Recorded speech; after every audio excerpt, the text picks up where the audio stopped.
রাত তখন প্রায় 3:30। ঢাকার আকাশে চাঁদের আলো, কিন্তু শহর জেগে আছে এক নতুন উত্তেজনায়। হযরত শাহজালাল আন্তর্জাতিক বিমানবন্দরের ভিআইপি টার্মিনালে ব্যস্ততা তুঙ্গে। বিশেষ ফ্লাইটের অপেক্ষায় বাংলাদেশ সরকারের প্রধান উপদেষ্টা নোবেলজয়ী প্রফেসর মোহাম্মদ ইউনূস। গন্তব্য বেইজিং। কিন্তু এই সফর কেবল দ্বিপাক্ষিক কূটনীতির অংশ নয়, বরং তার দক্ষিণ এশিয়ার ভূরাজনীতির এক নতুন অধ্যায়ের সূচনা।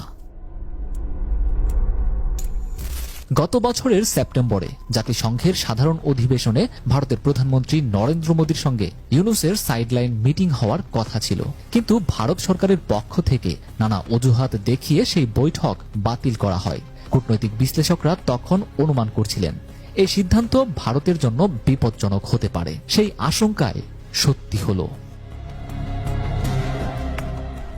এরপরই শুরু হয় প্রফেসর ইউনূসের আন্তর্জাতিক মঞ্চে একের পর এক কৌশলগত চাল।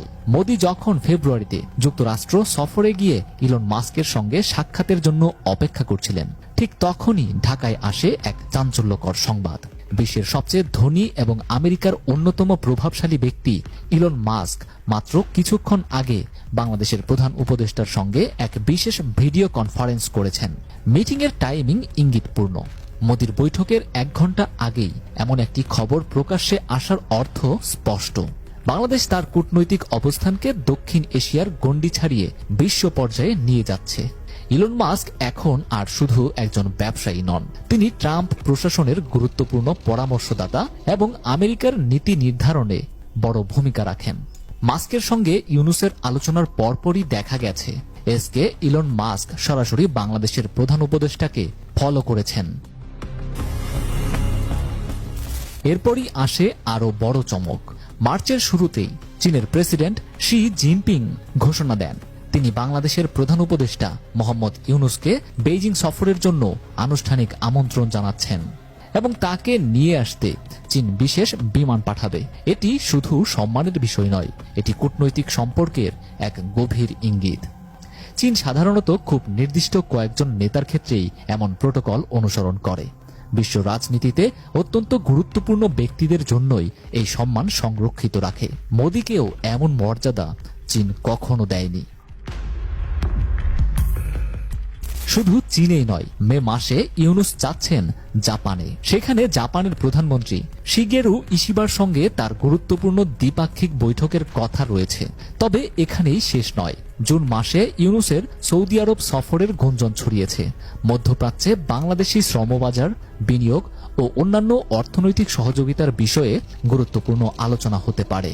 সৌদি আরবের ক্রাউন প্রিন্স মোহাম্মদ বিন সালমানের সঙ্গে ইউনূসের বৈঠকের সম্ভাবনা দক্ষিণ এশিয়ার কূটনৈতিক আলোচনায় নতুন মাত্রা যোগ করেছে।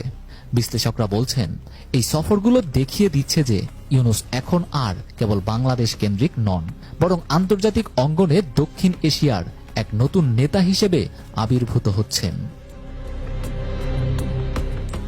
প্রশ্ন উঠছে, দক্ষিণ এশিয়ার সবচেয়ে বড় কূটনৈতিক খেলোয়াড় এখন কে, মোদি না ইউনূস? বিশ্লেষকদের মতে ইউনূস তার বিচক্ষণ পদক্ষেপের মাধ্যমে প্রমাণ করে চলেছেন যে সংকীর্ণ জাতীয়তাবাদের ঊর্ধ্বে উঠেই প্রকৃত বিশ্ব নেতা হওয়া সম্ভব। কেবলমাত্র আঞ্চলিক আধিপত্য নয়, বৈশ্বিক স্বীকৃতিই প্রকৃত শক্তি। ভারতের জন্য এটি একটি কঠিন বাস্তবতা। দক্ষিণ এশিয়ার ভূরাজনৈতিক চালচিত্র বদলে যাচ্ছে এবং ইউনূস সেই পরিবর্তনের কেন্দ্রে অবস্থান করছেন। চীন, জাপান, সৌদি আরব, এমনকি যুক্তরাষ্ট্রের মতো শক্তিধর রাষ্ট্রগুলো তার সঙ্গে সম্পর্ক গভীরতর করছে, যা ভারতের জন্য বড় চিন্তার কারণ হয়ে দাঁড়িয়েছে।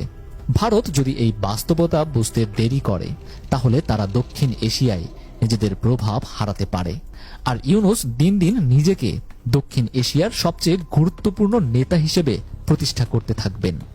বিশ্লেষকরা বলছেন ভারত সম্ভবত বুঝতে পারেনি যে মোহাম্মদ ইউনূস শেখ হাসিনার মতো নন। হাসিনার সরকার এককভাবে ভারতের ওপর নির্ভরশীল থাকলেও ইউনূস আরো বড় মঞ্চের খেলোয়াড়। নয়াদিল্লির রাজপথ যেন আজ অস্বাভাবিক রকমের নীরব। প্রধানমন্ত্রীর দপ্তরে আলো জ্বলছে, কিন্তু অভ্যন্তরীণ কক্ষে এক অদৃশ্য অস্থিরতা কাজ করছে। মোদির হাতে একটি নথি, বাংলাদেশের ভূরাজনৈতিক অবস্থান নিয়ে ভারতের বিশ্লেষণ। কয়েক মুহূর্ত চুপ করে থাকলেন তিনি, তারপর ধীরে ধীরে জানালার দিকে এগিয়ে গেলেন। বাইরে মেঘের গর্জন, প্রবল বর্ষণ শুরু হয়েছে। হয়তো প্রকৃতিও জানে দক্ষিণ এশিয়ায় এক নতুন দিনের সূচনা হয়েছে।